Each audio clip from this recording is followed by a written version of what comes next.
un canto, Mi vida es un canto. y escribo mis actos. Como vasija decoro y le doy forma. Mi vida es una obra, soy arte al caminar por el Carmen de Viboral, Territorio para el buen vivir.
El Carmen de Viboral, sus historias, personajes y épocas. 26º Festival Internacional de Teatro El Gesto Noble, del 16 al 25 de julio de 2021 en el Carmen de Viboral. Países invitados: Suiza, Argentina y Ecuador. Organizan Administración Municipal Más Cerca, Más Oportunidades. Instituto de Cultura El Carmen de Viboral con el apoyo de Teatro Tespis. Evento apoyado por el Ministerio de Cultura, Programa Nacional de Concertación Cultural. Un escenario posible para imaginar la vida.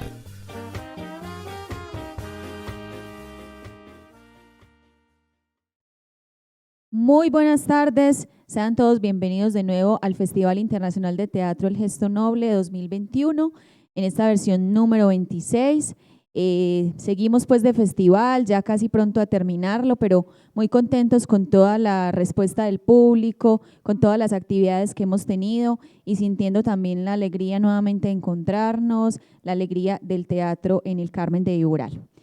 Y continuamos entonces hoy nuevamente con este ejercicio académico de formación de públicos llamado la Escuela de Espectadores, que hemos tenido toda esta semana y que desde el año pasado ya venimos realizando con el acompañamiento de Jorge Duati, quien ha tenido la fortuna de crear escuelas de espectadores en distintos lugares, y ya le tocó pues el momento al Carmen de Viboral también, que ya se merece la Escuela de Espectadores dentro de toda esa trayectoria del Festival de Teatro El Gesto Noble. Bueno, y les cuento que hoy vamos a tener en esta Escuela de Espectadores el desmontaje de la obra Antino del grupo Matacandelas, grupo también que nos ha acompañado en casi todas las versiones del festival, por no decir todas. Entonces es una alegría también poder estar con Cristóbal Peláez, quien nos acompaña en la Escuela de Espectadores. Bueno, entonces le doy la bienvenida inicialmente a Jorge Duati para que demos inicio a esta Escuela de Espectadores. Jorge, ¿cómo estás? ¿Cómo anda eso? Muchas gracias, Sandra, y te vuelvo a felicitar por el excelente laburo que estás haciendo en la coordinación de la Escuela de Espectadores del Festival El Gesto Noble. Una maravilla el trabajo, realmente una gran alegría. Y bueno, y decir que nos ponemos de pie porque hoy tenemos el diálogo con uno de los más grandes maestros del teatro colombiano, del teatro latinoamericano, el maestro Cristóbal Peláez. En Argentina diríamos, nos ponemos de pie porque entra la bandera de ceremonia. Así que Cristóbal, muchas gracias por estar acá. Duati, no, un placer conversar contigo, y te aclaro que no de los grandes de América Latina, y no que soy uno de los mejores directores de la calle Bomboná de Medellín. Sí, pero digamos, eso deja que lo digamos nosotros, que sos un capo, realmente un maestro. Yo me acuerdo haber visto, siempre lo digo, que entre los espectáculos más hermosos que yo vi en toda mi vida como espectador, que ya tengo unos cuantos años de ver teatro, me acuerdo, me llevo en el corazón Angelitos Empantanados de Matacandelas, que me partió la cabeza. Ahora, me encantaría, Cristóbal, que charlemos un poquito, si te parece, sobre, digamos, Antino, el espectáculo que se presentó anteanoche, ¿no es cierto?, en Carmen de Viboral, en El Gesto Noble, porque es un espectáculo, digamos, realmente magnífico. Yo lo pude ver a través de video, y te acordás que el año pasado se pudo ver en el festival a través de video, y este año pasamos, ustedes, digamos, dichosamente, los que lo han podido disfrutar allá, pasaron del formato digital, pasaron al formato convivial, ¿no? al formato territorial. Te quería preguntar, en primer lugar, ¿cómo ha sido esta experiencia, ¿no? de llevar Antino a Carmen de Viboral? Mira, era la primera vez incluso que la obra salía, porque la obra ha sido una experiencia un poquito traumática respecto a la proyección. Fue una obra que salió a finales del año 19 por compromisos que teníamos. Solo he podido hacer unas cortas funciones, pocas funciones. Entramos en el 2020, iniciamos como en marzo a hacer suponía una extensa temporada para que la obra tuviera su curetaje, y resulta que en ese momento pues vino la disposición sanitaria de que teníamos que confinarnos. Entonces habíamos logrado tener algunas imágenes, logramos hacer una especie de Frankenstein, reunir imágenes de unas grabaciones de otras, porque uno casi siempre guarda un registro, una memoria, pero nunca con la visión de la técnica y todo el lenguaje artístico del video. Logramos tener como la visión de algunas cámaras y apoyar otra imagen, y logramos armar ese Frankenstein que digo, para presentarlo de alguna manera en las condiciones un poco dignas de lo visual, que claro, es lo que vemos ahí, ¿cierto? Queda uno de ahí salió incluso la norma que dijimos, una obra de teatro en lo sucesivo, y previendo las futuras pandemias, de ahora en adelante no se considera obra hecha o lista hasta que no esté grabada, ¿cierto? Y lo más dignamente posible dentro del lenguaje del video, artístico del video. Porque bueno, hay un sucedáneo con el video, pero jamás, ya lo sabemos, eso es una perogrullada lo que voy a decir, esa cosa del convivio que tanto hablas maravillosamente tú. Porque claro, la experiencia allí en el Carmen, decíamos, no son las condiciones técnicas de la sala nuestra, que es una salita muy cómoda, que llevamos ya 5 años con ella, porque la rehicimos, la reconstruimos, digamos. Y bueno, logramos traducirla, íbamos muy atentos, muy alertas, porque, como decía Sandra, ahora llevamos todas las versiones del festival, hemos estado allí, ¿cierto? 26 versiones. Nosotros estuvimos incluso en la concepción de ese festival. Mirá, qué bueno. Testigos de la noche de la concepción del gesto noble.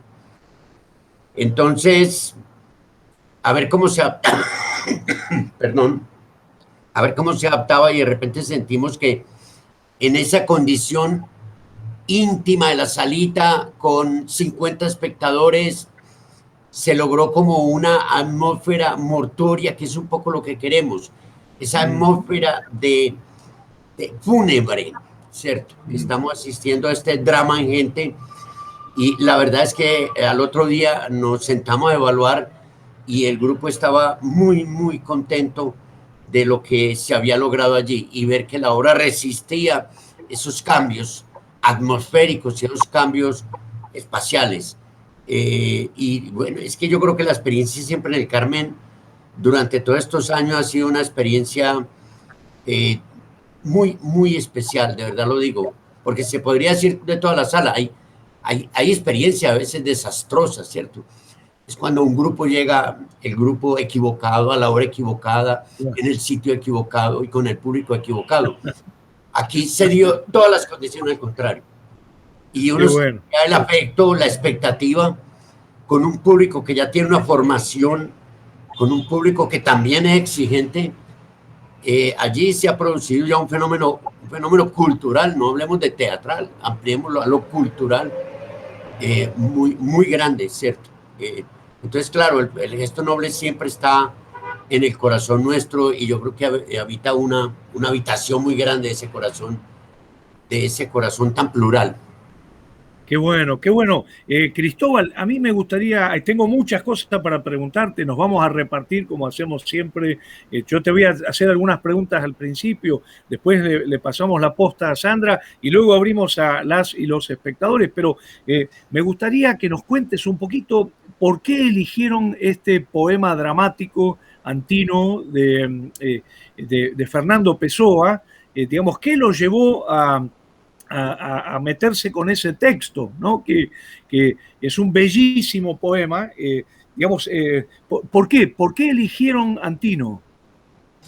Mira, es que eso es un proceso, Jorge, que está en el Matacandelas, es que lo que se podría llamar las ideas o el virus de algo que se te incuba durante muchos años y que finalmente estalla como un tumor.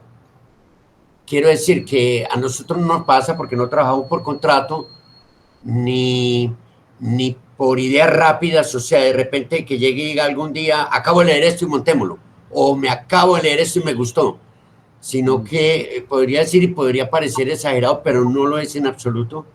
Es absolutamente documental y testimonial esto, de que hay obras que han aguardado ahí como incubándose entre 20, 25, 30 años. La obra siempre la habíamos tenido ahí. En algún momento este actor que se ocultó, Diego Sánchez, del cual habíamos hablado y al cual le dedicamos la obra, ¿cierto? Está dedicada a Diego Sánchez, el codirector y actor del Matacandelas, con el cual trabajamos 34 años. Justamente él se ocultó un día después de haber ido al Carmen, ¿cierto? En el año 18. Fue la última función que él hizo, fue en el Carmen. Y en el gesto noble, y en algún momento, algún día, yo había hablado con él y le había dicho incluso con estos términos: mira, léetela porque hay que hacer algún día este funeral. Y él había leído y le había gustado mucho, y a veces me decía cuándo le damos paso a ese funeral. Yo creo que lo que precipitó eso ya estaba una idea que ya venía incubándose, y que por fin el tumor estalló. Ese tumor que podríamos llamar siempre en el teatro un tumor benigno, estalló, o casi que similar a un embarazo, una concepción, como la de cualquier criatura, estalló y lo aceleró la decisión, justamente el ocultamiento de Diego. Homenaje no en el sentido de vamos a homenajearlo, sino cómo también vivimos y aceleramos un poco el duelo. Y la mejor manera, ya lo sabemos, de enfrentarse al duelo es enfrentándolo, no olvidándolo. Mucha gente utiliza el licor, mucha gente la soledad se encierra, todo el mundo ensaya técnicas, y nosotros en el grupo incluso hemos dicho la mejor manera es enfrentándonos a ese dolor, a esa ausencia. Al fin y al cabo, ¿qué es el teatro, Dovati? Es como lo definía alguien muy bellamente, el teatro es un montón de presencias convocando una ausencia. Y justamente es el tema, Hermoso, el tema de... hermoso eso. Sí, justamente es el tema de Antino, la desesperación, pero además es que nos interesa mucho, uno, la manera, ahí gobierna una cosa, y alrededor de tu pregunta, una cosa que llama siempre el principio del placer.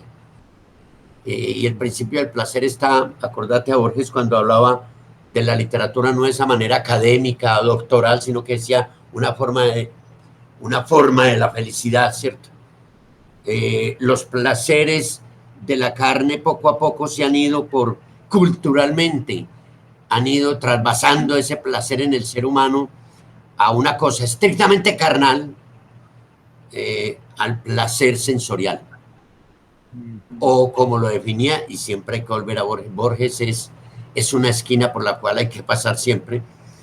Uno está tranquilo y de repente un atardecer o un coro Eurípides y lo echa uno a perder, ¿cierto? Entonces es eso que nos da la literatura. Nosotros hemos sido un grupo muy volcados hacia lo literario por ciertas malformaciones que tenemos, y veíamos que lo que había pretendido Fernando Pessoa era hacer como una especie como de un poema alrededor de el símbolo, o lo que podríamos llamarse la plenitud del amor. Esa plenitud del amor yo la he encontrado, está a lo largo y ancho de toda la literatura, porque el amor es el quinto elemento, pero está muy presente, por ejemplo, que yo lo he visto a plenitud en poemas como Antino, y en un pequeño cuadro que hay de conocer muy bien de Jean Tardy, que se llama La consagración de la noche. Entonces, en primer lugar, nosotros dijimos, aquí está, esto es como una especie de teorema sobre el amor pleno, el amor que se rebasa, que se traspasa, que se revienta, que no puede más, hasta el punto de mirar todo lo que provocó Adriano con esto. Puso a toda la humanidad, incluso en el poema lo describe muy fácilmente. Miles de ojos no nacidos, ¿cierto?, lloran con mi desgracia. Nosotros todavía lloramos por la tragedia de Adriano, porque nos dio un modelo para llorar. Qué bueno, qué bueno.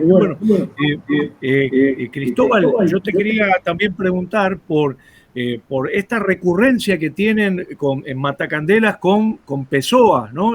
Es un autor al que vuelven y al que vuelven. A mí me gustaría que cuentes un poquitito sobre por qué ese amor, qué le ven a Fernando Pessoa, ¿no? Me encantaría que cuentes un poco del amor a Pessoa, y especialmente de qué es lo que le encuentran de singular, ¿no? Como poeta y también como dramaturgo. Como poeta, dramaturgo y como filósofo. Es el principio del placer que te habla ahora. Aquí en Medellín hay una frase que se utiliza sobre Carlos Gardel. Tú sabes que Medellín es la capital del tango. Sí, sí. Tiene mucho que ver que el hecho de que murió Gardel acá, sí, tiene que ver mucho de que coincidió la llegada de la electricidad con la llegada del tango, ¿cierto? Entonces aquí dice Carlitos, dicen los tangófilos y los enamorados de Carlos Gardel, cada día cantás mejor, ¿cierto? Sí. Aquí se utiliza mucho para hablar de escritores como Andrés Caicedo. Alguien me decía hace días, oíste, yo siento que Andrés cada día escribe mejor, ¿cierto? Entonces, uno vuelve hay autores que uno lo rebasa, ¿cierto? Hay autores que uno tiene como a los 16 años y de repente uno siente que ese autor le dio a uno alas, le provocó una nueva sensación y uno no vuelve a él ya, porque uno lo considera que ya de alguna manera eso está, uno busca otras presas literarias, otros dramaturgos y otras cosas que le estén diciendo algo. Pero a veces uno tiene que volver otra vez al patio a buscar a ver qué hay ahí, porque algo se le olvidó. Y estos son de esos autores que te agarran. A mí un autor que me agarra mucho en ese aspecto es un Séneca, por ejemplo. Un autor como Andrés Caicedo, como Fernando Pessoa. Y sentía que con él no todo estaba dicho. Fíjate, una circunstancia muy grande. Siempre se habló, aquí en Colombia se hablaba de que Fernando Pessoa era autor de 3 obras de teatro. Aquí conocíamos El nacimiento de la floresta, conocíamos El diálogo en el jardín de Palacio, El guión marineiro, pero nunca nos dieron que Fernando Pessoa tiene alrededor de 40 obras. ¿Cierto? Es justamente un crítico, un estudioso colombiano, el que está haciendo el trabajo de la recuperación de obras de Fernando Pessoa, la recopilación. Recientemente vino a visitarnos. Él está haciendo un trabajo en Boston, en Estados Unidos, con esa recopilación. Realmente lo están haciendo él y otro colombiano que no recuerdo el nombre. Y entonces, una de las cosas que decíamos, Fernando Pessoa te agarra, como cuando lees el libro El desasosiego y alguien mencionaba, ya ese libro no te suelta, porque hay algo ahí que empata. Y yo creo que para contestarte habría mucho que decir, pero tratando de sintetizar, es que uno siempre siente que hay algo de mucho peso en el cual hay una correspondencia espiritual muy grande, ¿cierto? Como la misma que sentimos, y no en vano los críticos han hablado de que después de Shakespeare quizá el más grande de los poetas puede ser Fernando Pessoa, por lo menos en Europa. Digamos, yo lo ampliaría al mundo, ¿cierto? Acordate de que Dios hizo el mundo en 6 días, en un día, y dedicó 6 días a cranear a Shakespeare. Qué bueno, qué bueno. Yo pensaba también, me encantaría que comentes algo del tema de los heterónimos, ¿no? Esta singularidad que tiene la obra de Fernando Pessoa, que el procedimiento del heterónimo es un procedimiento teatral realmente, ¿no? Es un poeta que se inventa otra identidad y escribe con la máscara de otro poeta, ¿no? Yo creo que ahí también hay teatro en Pessoa, ¿no? Sí, claro, es que absolutamente, es decir, es que es la naturaleza del actor, ¿cierto? Pessoa lo hablaba y decía, la histeria en algunos puede producir llanto, en mí produce personajes, ¿cierto? La naturaleza del actor es la naturaleza del histérico, y lo que un poco nuestra formación judeocristiana nos ha arrinconado y nos ha llevado por un callejón estrecho a decirnos que nosotros somos individuos, carácter, personalidad, ¿cierto? No contradecirse nunca, porque yo soy un hombre de ideas claras, yo soy un hombre que sé lo que quiero, con ideas muy claras y muy fijas, pero no, es decir, dentro de las filosofías más antiguas está la multiplicidad del ser. Digamos que cada ser humano, para poner digo, como un ejemplo como de tipo Plaza Sésamo, muy didáctico, somos como una matriusca, ¿cierto? En que constantemente somos muchos, ¿cierto? Volvamos a Borges, esa multitud, esa muchedumbre que solemos designar con un solo nombre, Stendhal. Entonces, esa naturaleza nos venimos a dar cuenta si nosotros nos examinamos de que uno no es uno todo el tiempo, de que uno está diariamente explosionado, bifurcado, multiplicado, contradictorio, ¿cierto? Va cambiando las ideas, todo va evolucionando. A veces uno mismo se mira y no se reconoce y desconoce su comportamiento ante muchas circunstancias. Y bueno, esa es la dialéctica, un poco también la dialéctica que conocemos, la cosa fluyente, cambiante, que no está fija y estampada como algo, como una calcomanía.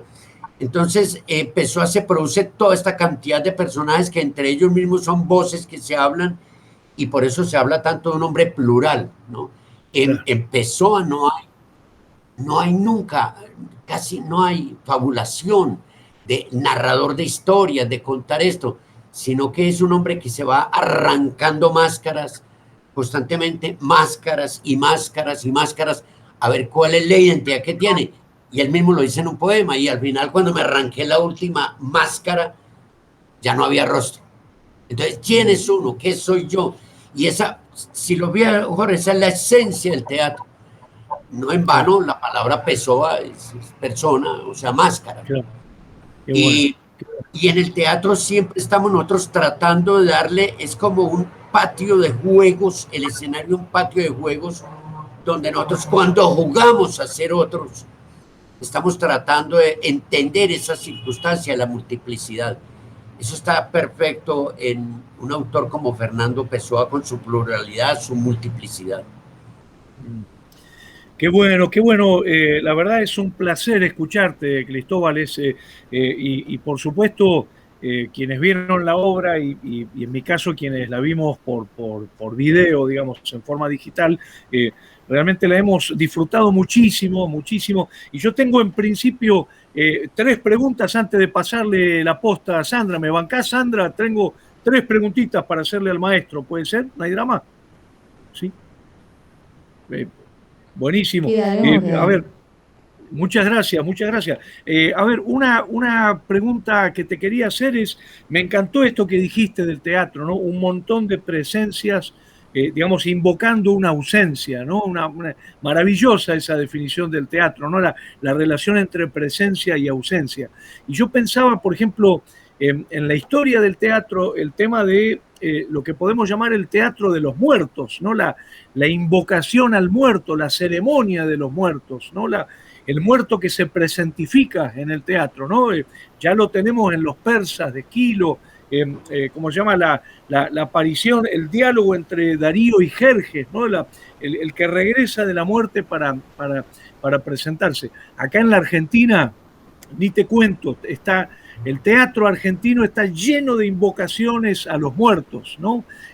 Yo te quería preguntar en ese sentido, acá aparece una figura diferente, ¿no? Que sería la figura del entierro, ¿no? La figura no tanto de la invocación al muerto, sino más bien del enterramiento, digamos, del sepelio, ¿no? Del duelo para, de alguna forma, dejar partir al muerto, ¿no? ¿Cómo ves esa relación del teatro con las representaciones de la muerte? Ya sea la invocación, la ceremonia de invocación al muerto que se presentifica, o al revés, la ceremonia de duelo que permite que el muerto se aleje y descanse. Sí, alguna vez a mí en esta obra todo el tiempo estuve gobernado un poco por un decir de Luigi Maria Musatti. Tú sabes, Luigi Maria Musatti, el maestro italiano, él ha realizado con Teatro Mataderas 4 montajes. Y recuerdo que en el último montaje que él hizo, Ego Scriptor, sobre R. Rapau, con nosotros, una periodista le dijo, maestro, cuando usted hace sus obras de teatro, él la frenó y le dijo, yo no hago obras de teatro, yo monto misas. Ajá. Entonces, ese carácter ritual que tiene el teatro, porque el teatro tiene 3 cosas, es muchas cosas. El teatro como la poesía no se deja definir. Claro. Pero ya tiene algunos puntos que sí son como territorios precisos. Entonces, ese es el lugar donde nosotros los seres humanos nos lloramos, nos reclamamos y también nos enfrentamos, ¿cierto? Justamente la idea en Antino era como, en algún momento yo le daba la indicación a los actores y yo les decía, no se quejen, tengan piedad, pero no tengan ese tipo de teatro que siempre que llamamos, deportivamente decimos, pobrecito yo, ¿cierto? La queja de la víctima, ¿tá? Hay que ver 2 cosas. Uno, la parte literaria en Fernando Pessoa, absolutamente clara, libre de cualquier retórica, magistralmente hecho, un poema dramático conforme a su teoría de drama en gente, que no es drama en actos, es decir, no tiene progresión, como en la época de Esquilo. Recordemos que en la época de Esquilo estaba el canto, el ser humano celebrándose, o también con su dolor, paseando por ese marco estático, el teatro, el marco estático por donde el espíritu deambula y sufre. Claro, llega Sófocles y le pone más entretención a la cosa, le pone más dinámica al teatro, y el teatro se vuelve, por eso Ionesco hablaba de que el teatro desde la época de Sófocles era un teatro policíaco, ¿cierto? Antes no era eso, antes era un espacio de invocación y era un espacio de celebración también. Entonces, pero hablamos de, primero, este amor, pero también es un poema sobre la soberbia humana. Justamente yo le decía al actor que hace el emperador, en algún momento usted muestre y trate de transmitir eso sin que sea muy obvio, el desatino de la limitación humana. El hombre más poderoso del planeta de repente no puede nada contra la muerte. Claro. Y la muerte es la que se lleva este muchacho. El drama de gente a mí me parece muy particular, porque yo creo que no es el lugar de la queja, sino que es el lugar donde aparece toda esa desnudez, y yo diría que ese fracaso humano, porque es que no hay un arte más berriondamente, digámoslo así, que apunte más certeramente hacia ese fracaso humano que el teatro. Cuando nosotros insistimos en el teatro, es esa insistencia en representarnos, Jorge, porque hay algo que todavía nosotros no nos cabe en la cabeza. Cómo hemos llegado a producir las maravillosas obras arquitectónicas, cómo hemos llegado a saltar los cielos, cómo hemos dominado a través de un chip, que tú estés en Buenos Aires y yo acá, y nos estamos viendo, ¿cierto? Y estemos conviviendo ya de una manera marginal, de otra manera, y al mismo tiempo nosotros nos destrocemos de la manera en que nos destrozamos. Es decir, de que uno vea lo que está ocurriendo en Palestina, las condiciones, viendo entre piedras, entre polvo, sin agua, asediados, esperando todas las noches un misil, las condiciones en que está viendo Colombia, las condiciones de América Latina. Entonces, ¿qué está pasando con el hombre? Y nosotros hemos, a través de 1500 años de historia en el teatro, por lo menos en el teatro occidental, hemos estado 1500 años haciéndonos ese interrogatorio, diciendo, ¿qué está pasando con el hombre? Entonces vamos y hacemos ese lente de aumento, como lo quería alguien que decía, el teatro no es un reflejo de la realidad, es un lente de aumento. Entonces vamos al escenario y siempre hacemos una berrionda pregunta, ¿pero qué pasa con esto? Cuando vamos a ver Hamlet, ¿pero qué está pasando con Macbeth? Cuando hablabas ahora de Macbeth, la representación, y volvemos una vez al teatro, y siempre la pregunta que yo me hago como espectador, ¿pero qué es lo que está fallando? No me puedo responder a la pregunta, y no me la respondo tampoco, yo no espero una respuesta. Lo importante es soslayarnos en la pregunta. A mí me asalta una sombra enorme de pesimismo sobre el futuro de esta especie. Ya lo hablaba el periodista Manuel, Buendía, y él tiene una cosa que, si me permite, la voy a leer acá, que justamente la acaba de replicar a alguien en nuestro teatro. Y este periodista que mató en México la CIA hace algunos años, él decía esta cosa, ¿cierto? Cuando la pradera se incendia, cuando amenaza una inundación o algo en lo recóndito, asusta a los animales, las fieras y las alimañas comparten los refugios sin reñir, sin despedazarse entre sí. Los campesinos llaman a esto la tregua de Dios. Démonos una tregua, pues. Si ya no somos capaces de actuar racionalmente, dejémonos guiar siquiera por el instinto de los animales. ¿Cierto? Bueno, qué bueno. Es muy bello. Entonces, en el teatro estamos viendo eso. A mí siempre me emocionará y me conmueve ver seres humanos en el escenario representando sus penas. Y por eso es que me gusta tanto Pessoa, porque es un hombre que de esa melancolía y también de esa condición trágica de la existencia.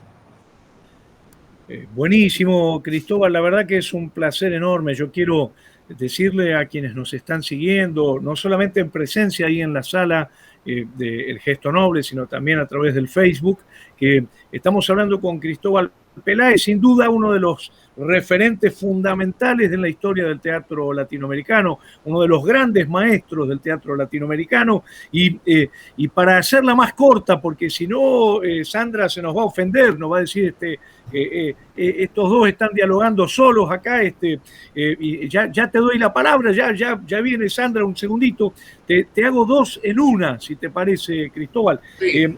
Una es... digamos, el poema está escrito en inglés, ¿no? O sea, Pessoa lo escribió en inglés, este poema. Y ustedes, me imagino, tuvieron que hacer todo un proceso para llevarlo al castellano, ¿no? En primer lugar. Y la otra pregunta que te quería hacer es, ¿cómo hiciste para pasar puesta en escena, digamos, ¿no? A esto que podríamos llamar la pentadimensionalidad, ¿no? El espacio, el tiempo, la presencia de los espectadores, ¿no?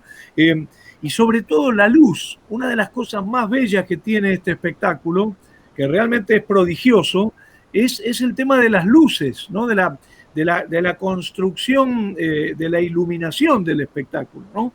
Entonces, la pregunta doble sería, ¿cómo hicieron el tema del pasaje del inglés al castellano?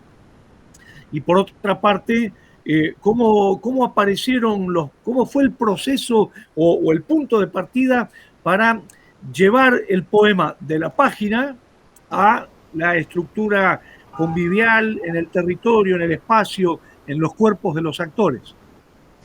Bueno, seré más breve. Primero, el poema es escrito en 1915, primera edición de las pocas obras que publicó Pessoa en el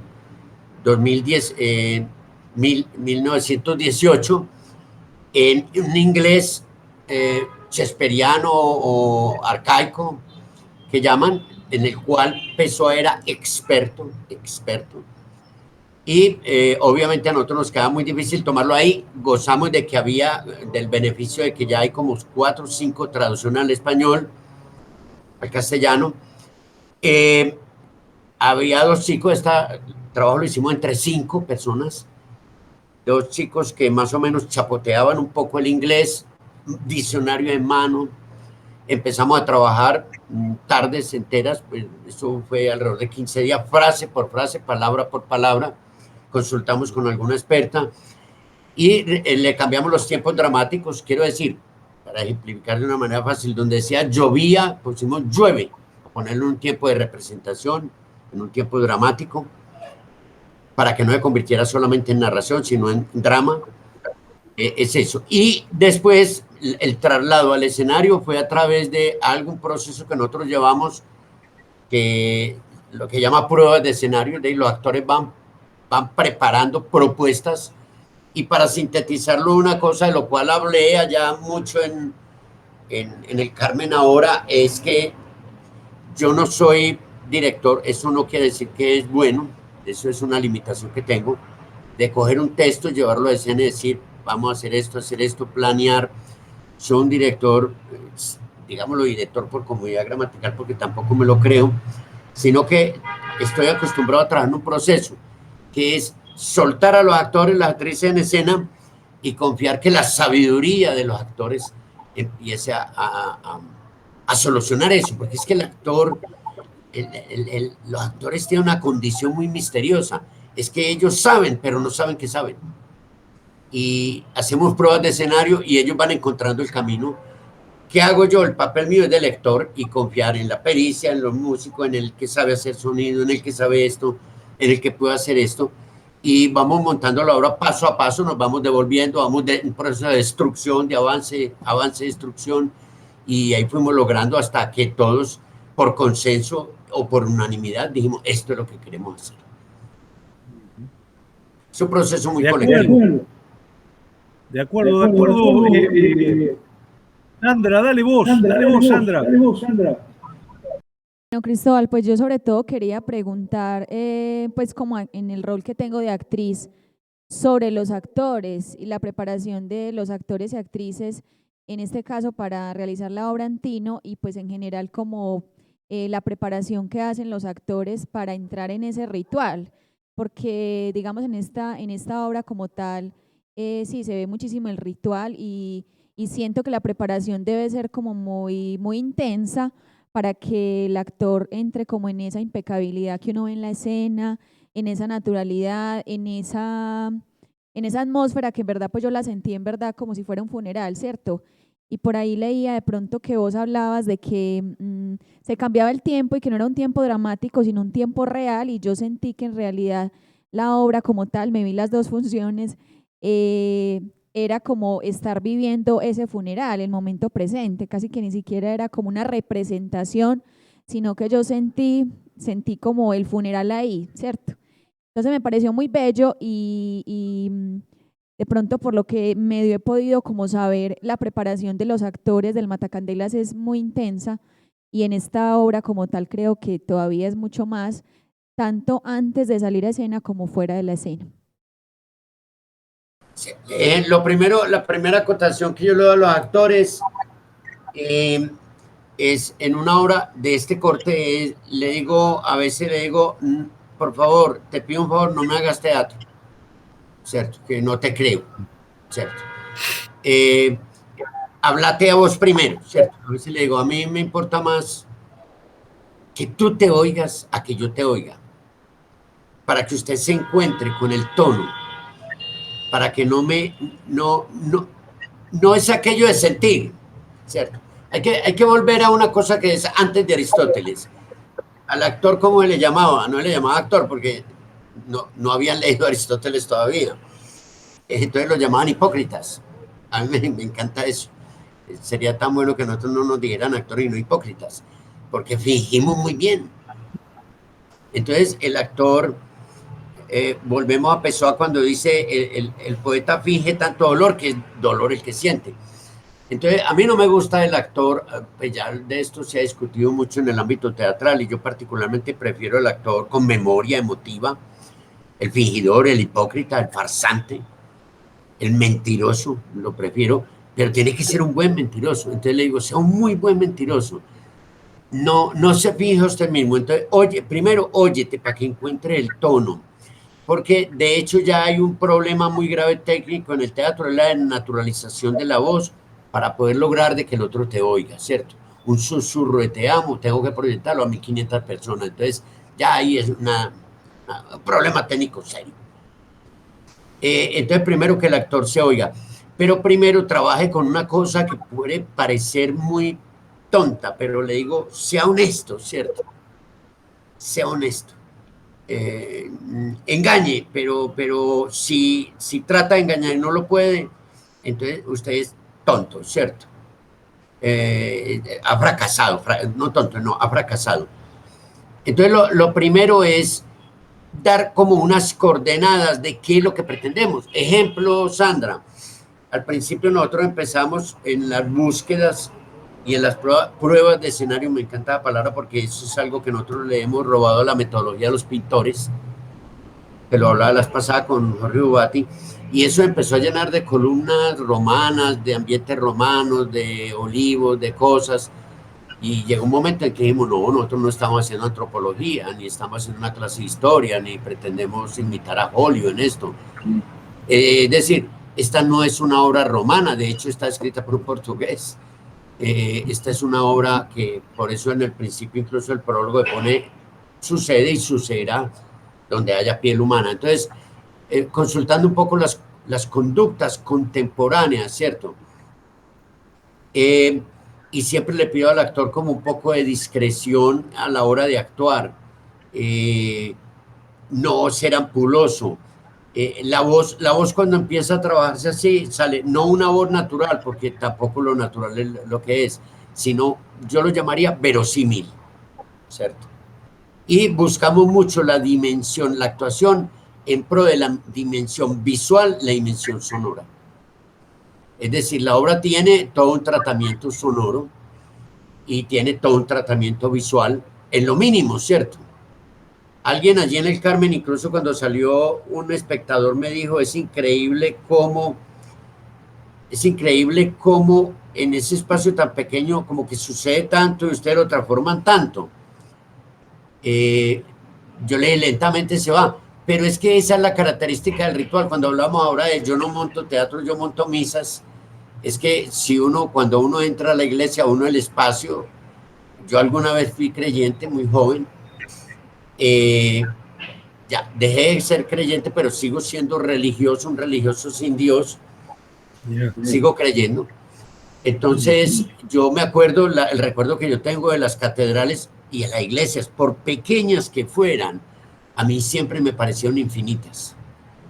Allí la dimensión del espacio es otro. Entonces en el escenario, ahí vuelvo a Peter Brook, que es que el espacio vacío tiene las posibilidades. Cuando usted llena el teatro de Chécheres, en primer lugar, uno, está desconfiando del poder de imaginación del espectador, ¿cierto? Ahí viene Mallarmé, ¿cierto? Y en la obra de Gitur. Esta obra está dirigida a la mente de los espectadores, que es la que realmente hace las puestas en escena. Entonces, yo no sé, a mí me sigue pareciendo que el espacio vacío de Peter Brook es ya un código absolutamente inevitable. El escenario es lleno de cosas, a veces tiene que estar lleno de cosas, tiene que ser muy barroco, muy pletórico por circunstancias dramatúrgicas, pero la ventaja del espacio vacío no la supera nada. De hecho, mira las iglesias y las iglesias nuevas, yo me he guiado mucho. Matacandela se inauguró con una misa. Lo primero que hicimos cuando nos reunimos, hicimos el acto de inauguración y el primer ejercicio fue ir a la iglesia de San José y yo los puse a ver misa y me dijeron los actores jovencitos, pero usted es católico. Yo le dije, no, yo soy apóstata, pero los traje para que ustedes vean una teatralidad bien hermosa, el ritual de la iglesia, el tratamiento, los objetos, para que vean las acciones físicas, la manera como ese hombre con esa sotana limpia ese cáliz con toda la delicadeza, cómo se bebe esa sangre de Cristo. Él cree que está la sangre de Cristo, y eso es lo que ustedes tienen que hacer, verle al espectador eso. Y la hostia la ponen y uno no puede masticarla porque entonces, cierto, tiene que pasar derecho, y hay todo un ritual. La iglesia es un ejemplo de una teatralidad muy hermosa. Sí. La elaboraron sabios. Bueno, Cristóbal, y digamos, ¿hay algún ritual particular que ustedes como Matacandelas hacen antes de hacer una función, en esta obra particular? No sé si tienen alguna preparación ya como antes de entrar a la escena y después de salir de la función. Allí en el Carmen nos pasó otra cosa, es que un chico me dijo de una manera muy deportiva, estábamos allí tomando café en lo que era lo de Tespis, ¿te acuerdas? La salita atrás del teatro Tespis, y me dijo, vos sos un director tirano. Y yo le dije, ¿por qué? Y me dijo, mira, la función es a las 7 de la noche y desde las 4:30 ya veo actores maquillándose. Y soy un tirano. Y yo le dije, no, ellos les gusta empezar por ahí, porque ellos se maquillan el cuerpo,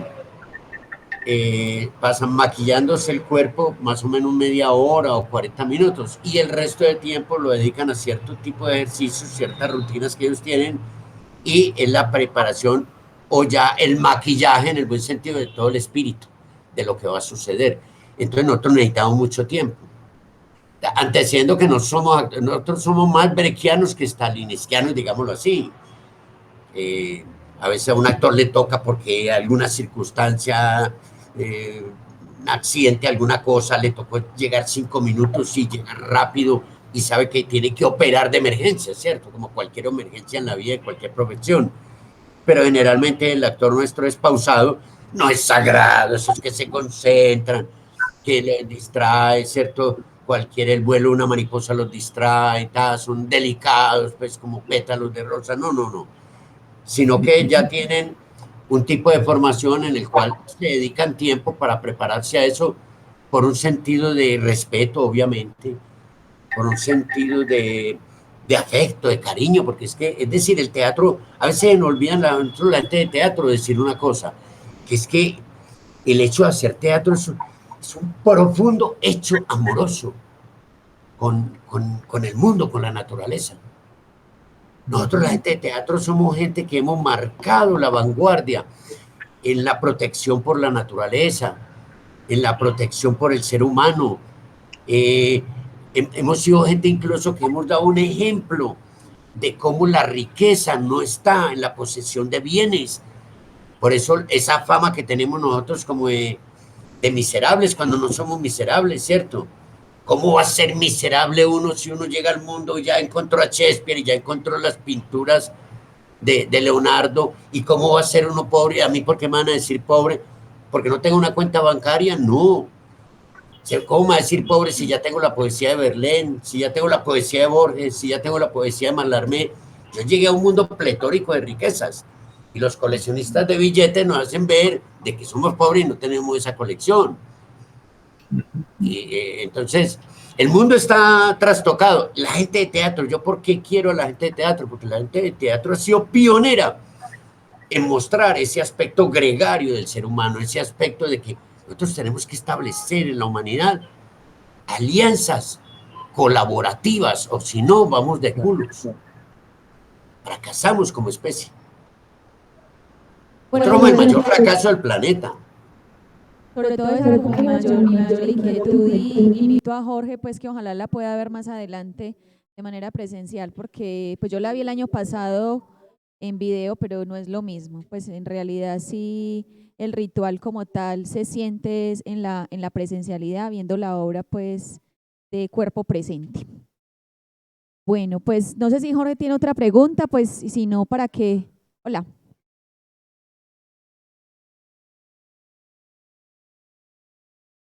Porque no, de verdad que incluso el año pasado le confieso, Cristóbal, que yo no me la pude ver toda, no, yo no me la aguanté, pues mejor dicho, me desconecté al ratico de la transmisión, pero acá sí me la vi las 2 veces y me la volvería a ver pues como para sentir ese ritual que siento que también lo lleva a uno como a sentir también como sus propios duelos, sus propias pérdidas, las que ha tenido o las que va a tener. Entonces es como una mirada muy bonita y muy amorosa pues también como del otro y y ese sentido de la muerte también. Bueno, Duati, si está conectado. Sí, yo diría, si te parece, si hay alguna, estoy teniendo, me parece, algún problemita de conexión, porque me estoy congelando mucho la imagen, pero les quería comentar que abrimos a los espectadores, ¿te parece? A y los espectadores. Ajá. Sí, me parece. Bueno, entonces invitamos acá a los que están presentes, quien quiere preguntar, alguna apreciación, o también a las personas que están por el Facebook Live. Pueden escribir sus preguntas, apreciaciones y acá los compañeros de comunicaciones tan amables nos las comparten. Bueno, Bueno, por acá. Muchísimas gracias. No me está dando cámara. Estamos viendo, estamos viendo por ahí a un personaje. Ahí, me parece que yo estoy teniendo un pequeño problema de conexión porque se congela la imagen, pero los oigo perfectamente. Listo, Cristóbal, ¿también nos está escuchando bien? Sí, yo la estoy escuchando bien. Yo estoy aquí, la cámara se me desconectó, me parece como desconectar la cámara. Debe ser problema de debilidad de la... Listo. Sí, estamos viendo a un títere por ahí, yo no sé de qué obra será, pero por ahí un títere está presente. Bueno, ya tenemos entonces acá una pregunta de una espectadora. Bueno, muy buenas tardes. Más que una pregunta, es una apreciación, porque me parece supremamente interesante lo que Cristóbal dice del ritual. El buen teatro es como un ritual y el ritual nunca muere. El ritual vive cada vez que se presenta. Entonces, el buen teatro lo mete a uno a ese ritual que además es atemporal. El ritual no tiene tiempo. Por eso son tan bellos los rituales indígenas, porque cuando se está en un ritual como el indígena o como un buen teatro, que esa yo pienso que sería la gran diferencia entre el buen teatro y un teatro de pronto de una calidad baja, y es que cuando se está allí, uno no está en el tiempo, precisamente por la atemporalidad del teatro.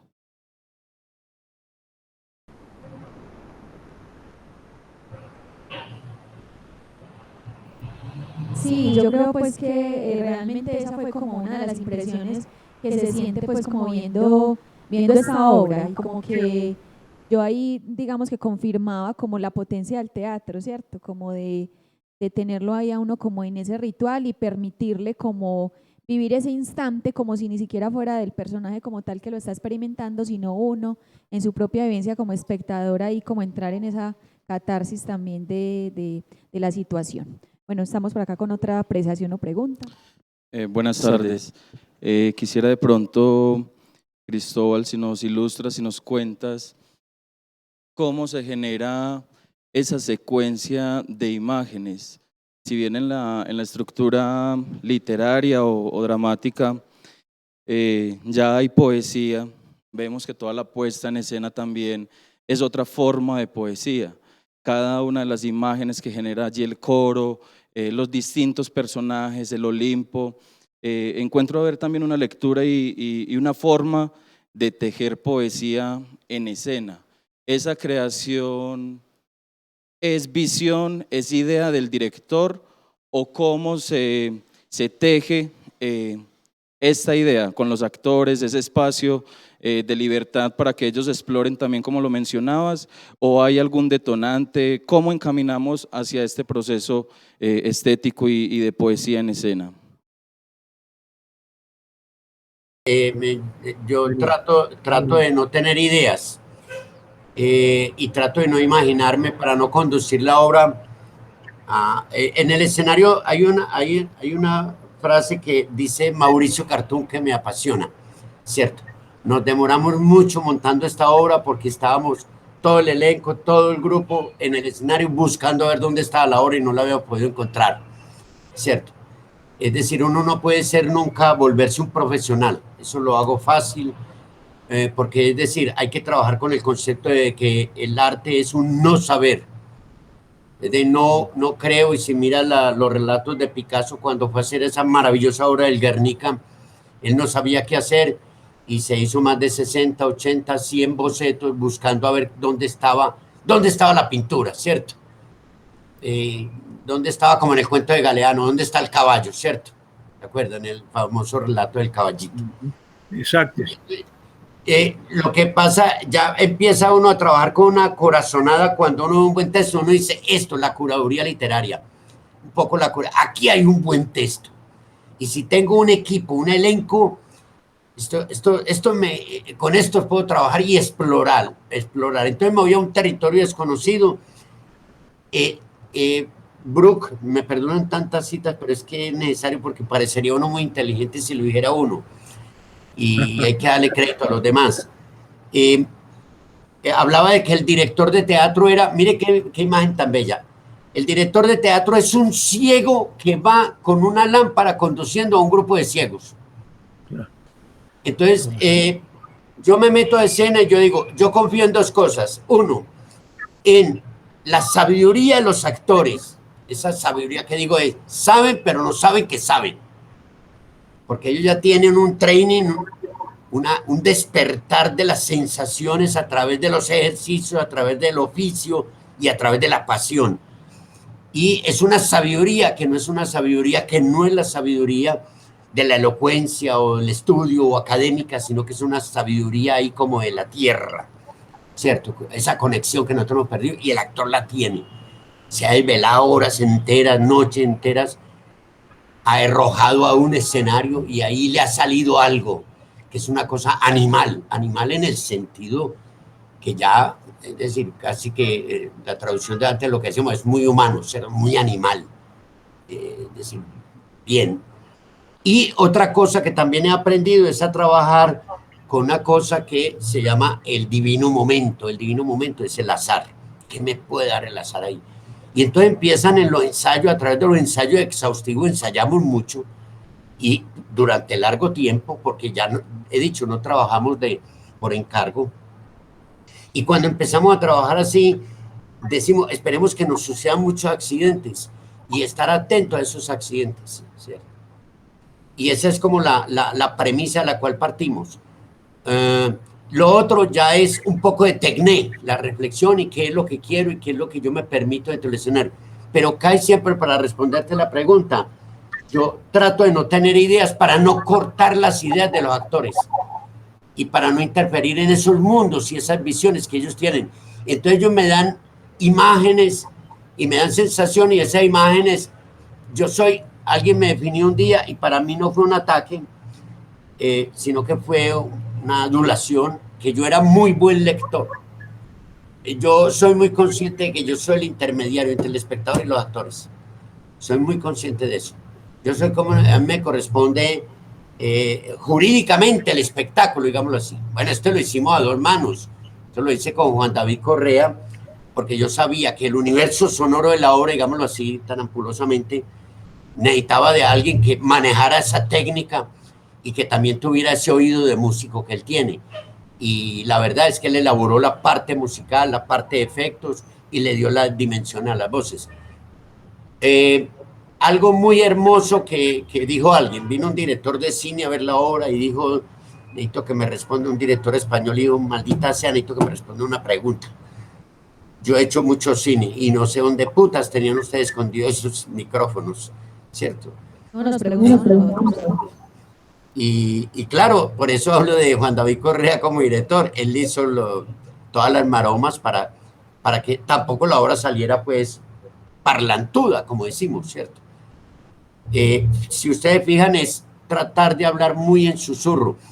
Pero eso fue algo que también fueron encontrando los actores, porque son actores propositivos. ¿Se acuerda que habíamos hablado allá en el Carmen? Que era el actor no intérprete, no profesional, sino el actor creador. El actor que dice, yo quiero que mi visión del mundo esté puesta en la obra.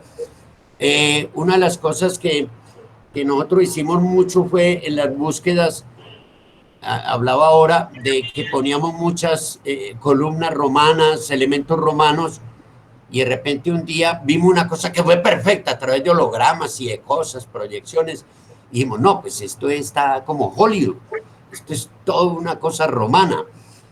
Y de repente dijimos, caramba, esto parece como una fiesta temática.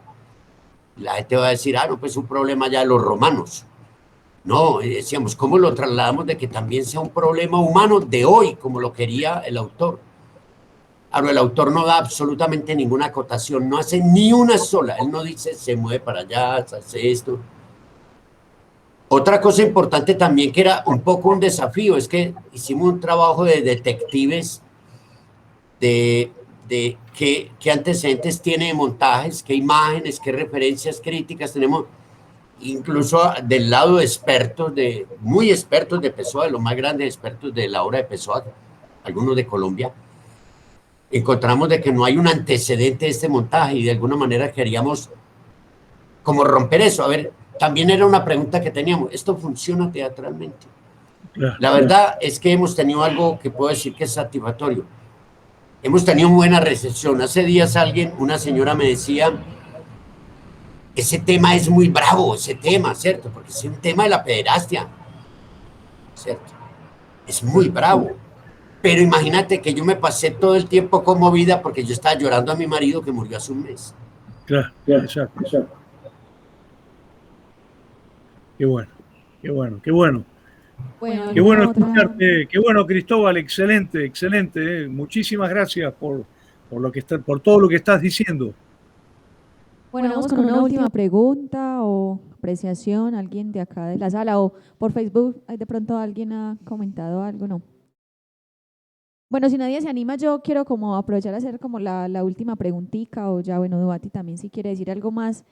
Y porque sigue como mi inquietud mucho por el actor del Matacandelas, pues yo he visto hace mucho pues montajes del Matacandelas, por ahí también, no sé si Cristóbal se acuerda que por ahí estuve en un noviciado en cultura teatral allá en el Matacandelas hace como 15 años y me sigue impactando mucho como esa impecabilidad del actor del Matacandelas, ¿cierto? Porque comentaba con muchas personas, muchos espectadores que pues los actores parecían volando en el escenario, pues ni siquiera uno les escuchaba ni caminar siquiera, o cuando, por ejemplo, Juan David caminaba, pues casi que uno sentía que intencionalmente quería que se escuchara el zapateo, pero de resto, pues parecían volando, pues uno no escuchaba ni siquiera un paso, como esa precisión de las actrices al decir un texto, porque casi que, mejor dicho, se comunicaban ni siquiera a veces ni con la mirada sentía uno, sino que ellas sentían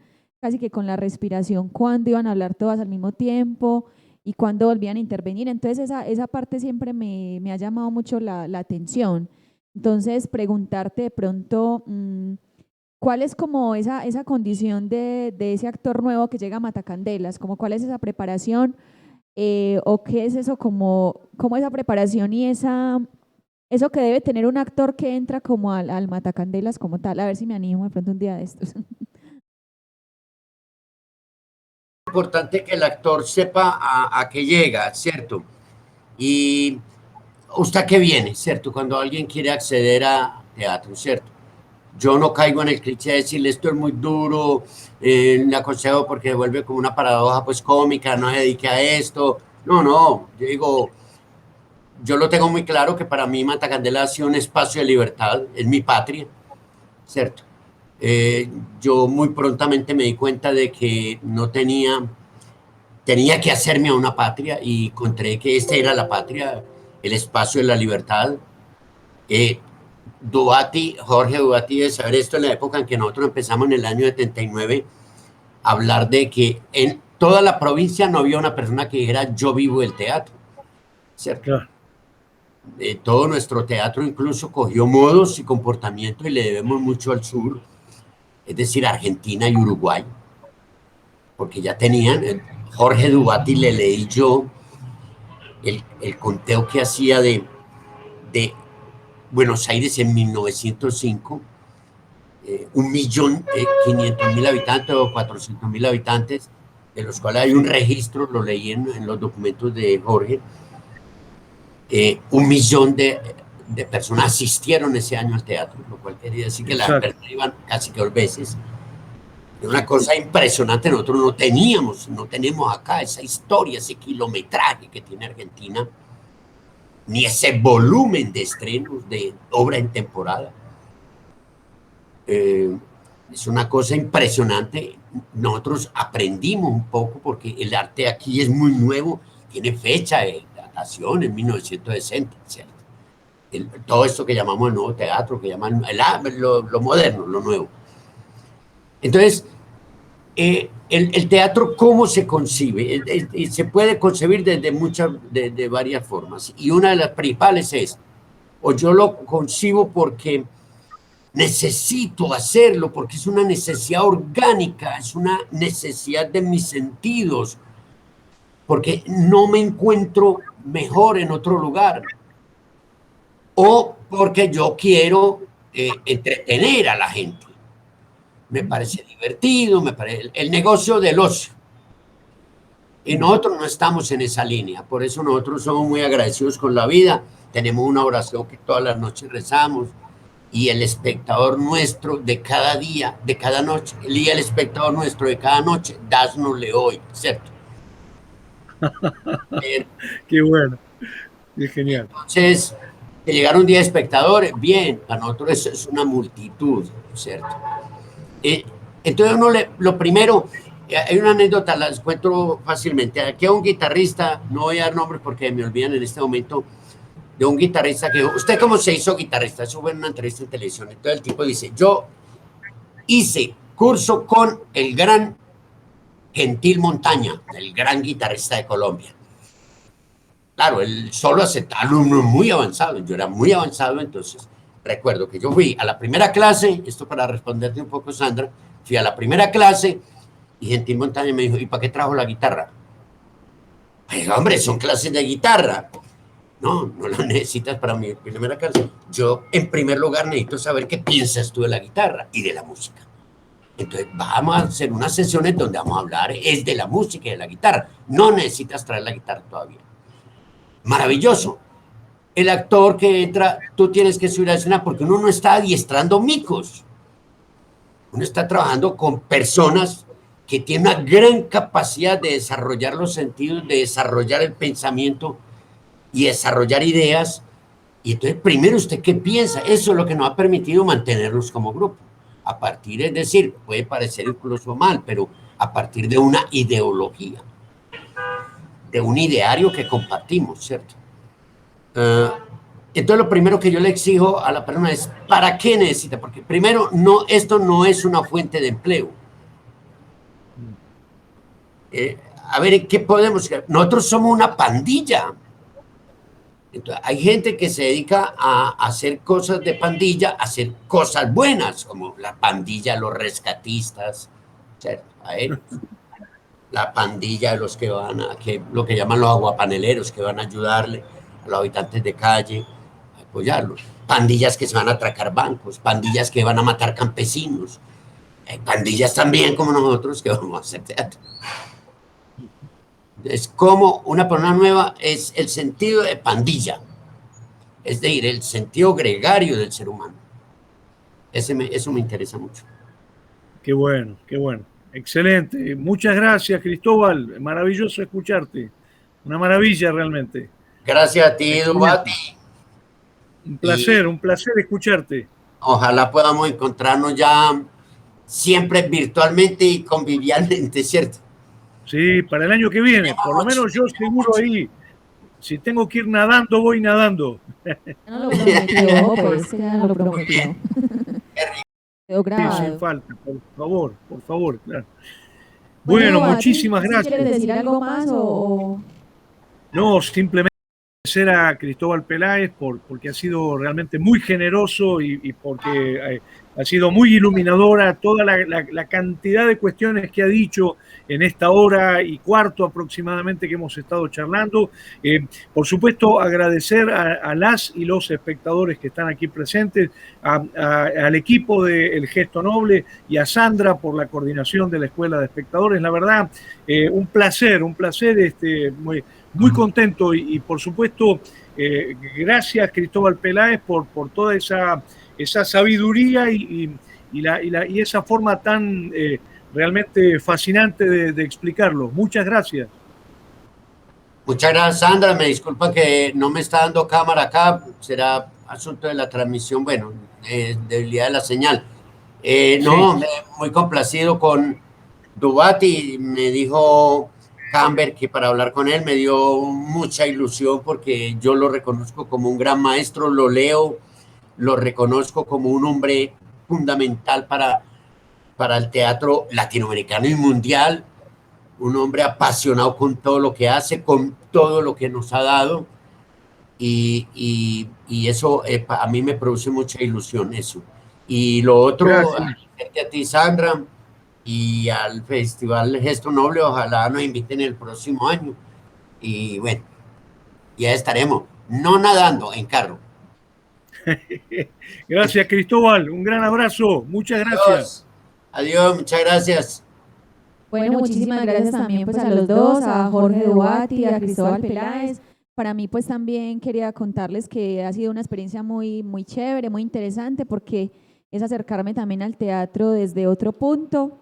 Pues ya lo he hecho pues como actriz también, y creo pues que esto ha sido muy enriquecedor también, en el sentido de que me ha invitado también a leer, a investigar, a profundizar un poquitico más mi mirada pues como espectadora. Entonces ha sido pues muy interesante, y de la mano pues de Dubati, pues un gran investigador que ya lleva pues mucho tiempo en este cuento del espectador, de la Escuela de Espectadores. Entonces qué rico esa posibilidad de este año poder a través del Gesto Noble ir aprendiendo también un poco más. Buenísimo. Mañana tenemos el concierto de la escuela y va a ser, si yo no recuerdo mal, a las 4 de la tarde, no a las 5, perdón, no a las 3, sino a las 4 de la tarde. Sí, va a ser entonces a las 4 de la tarde de mañana. Bueno, un agradecimiento también a Cristóbal por acompañarnos, por hacer parte de este gesto noble año tras año y por habernos dedicado este rato a entrar un poquitico más hacia lo que es Matacandelas y hacia lo que es como la forma de ustedes de ver el teatro. Muchas gracias, Cristóbal. Gracias.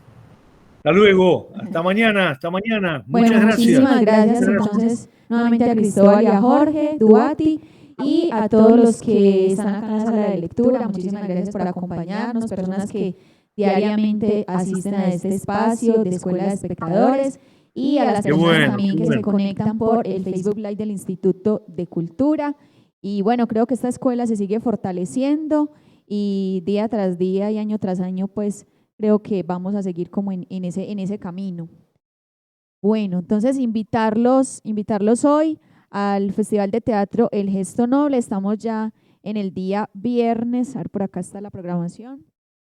Tenemos entonces a las 7 y a las 11 de la noche la obra Mar de Gatos del grupo Mala Yerba y a las 9 de la noche tendremos la obra Narciso del grupo Ballet House. Y bueno, mañana también entonces tenemos programación, tendremos, como dijo Jorge Duati, la Escuela de Espectadores a las 4 de la tarde, desmontando la obra de hoy de Mala Yerba, entonces para que se programen. Bueno, muchísimas gracias entonces, Jorge, muchas gracias de nuevo por hacer parte de esta escuela.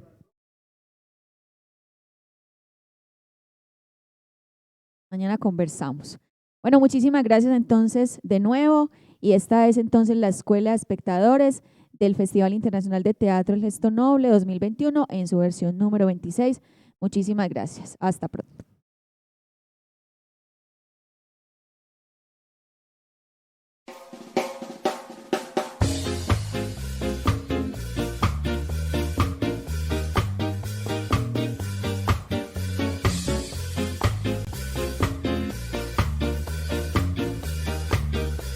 El Carmen de Viboral, sus historias, personajes y épocas. 26º Festival Internacional de Teatro El Gesto Noble, del 16 al 25 de julio de 2021 en el Carmen de Viboral. Países invitados: Suiza, Argentina y Ecuador. Organizan Administración Municipal Más Cerca, Más Oportunidades. Instituto de Cultura El Carmen de Viboral con el apoyo de Teatro Tespis. Evento apoyado por el Ministerio de Cultura, Programa Nacional de Concertación Cultural. Un escenario posible para imaginar la vida.